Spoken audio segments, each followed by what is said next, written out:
Hello అండి. ఇప్పుడు మేము వెళ్ళబోయేది మానసాదేవి టెంపుల్.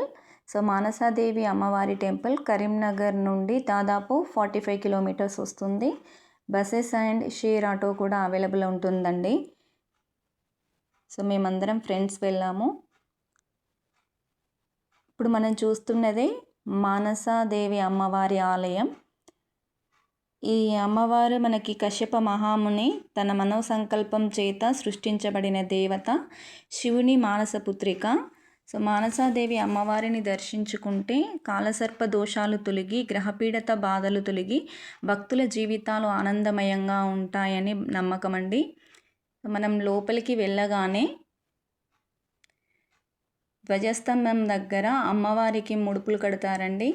ఇక్కడ అమ్మవారికి కోరుకొని ముడుపులు కడితే కోరికలు నెరవేరుతాయని భక్తుల ప్రగాఢ నమ్మకం అండి.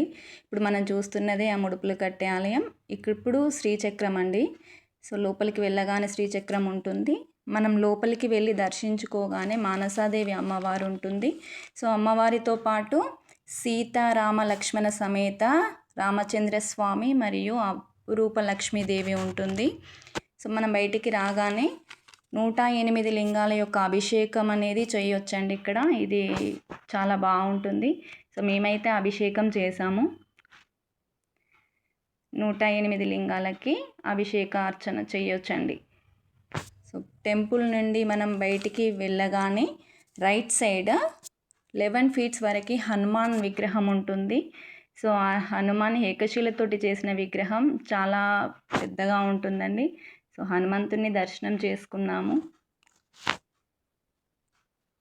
హనుమంతుని దర్శనం చేసుకొని అమ్మవారి ఆశీస్సులు, హనుమంతుని ఆశీస్సులు తీసుకున్నామండి. Thanks for watching.